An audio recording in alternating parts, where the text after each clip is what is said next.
আজকে রেসিপি হবে তেলাপিয়া মাছ দিয়ে আলু দিয়ে পাতলা পাতলা ঝোল। আর এই রমজানে মনে করেন ভাজা পোড়া তো খেতে একদমই মন চাইছে না, তারপরে শরীরটাও ওরকমের ভালো লাগছে না, তাই ভাবলাম একটু পাতলা পাতলা ঝোল করি আলু দিয়ে তেলাপিয়া মাছ দিয়ে।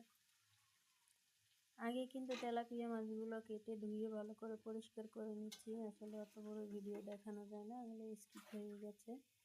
তারপর আলুগুলো ভালো করে পরিষ্কার করে কেটে ধুয়ে নিলাম। তারপরে সামান্য যতটা পরিমাণ আমার মশলা লাগে, পেঁয়াজ রসুন একটু সামান্য, এর সাথে জিরে অ্যাড করলাম। এগুলো ব্লেন্ড করে নিয়ে এই যে মশলাটা ভালো করে কষিয়ে নেব, সাথে কাঁচামরিচ অ্যাড করে দিলাম।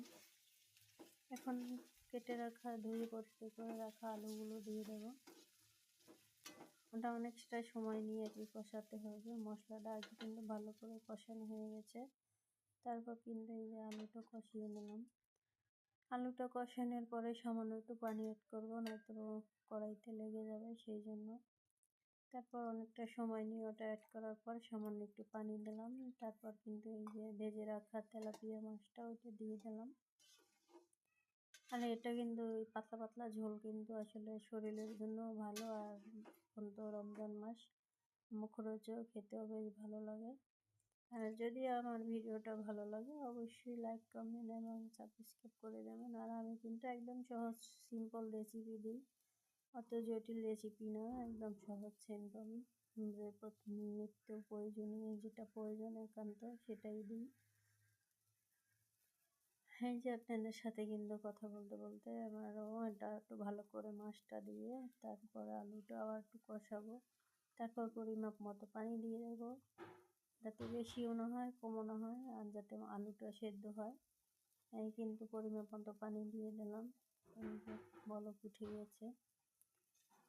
এটা আপনাদের সাথে কথা বলতে বলতে এখানে কিন্তু আবার কিছু ধনেপাতা অ্যাড করবো, দেখুন এখনও একটু ছিটছিট ভাব আছে, আর একটু ধনেপাতা না দিলে তো ভালো লাগে না।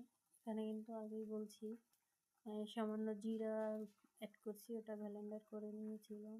এটা দিলে যেহেতু এই মাছগুলো একটু মশলা দিলে খেতে ভালো লাগে, আবার অতিরিক্ত মশলা না, একটু সামান্য মশলা যদি দেন খেতেও ভালো লাগবে, আর একটা অন্যরকমের একটা ঘ্রাণ আসবে, ফ্লেভার।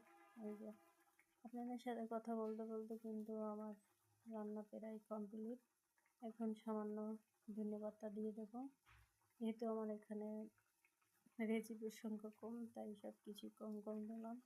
সবাই ভালো থাকবেন, সুস্থ থাকবেন, সবার জন্য অনেক অনেক দোয়া রইল।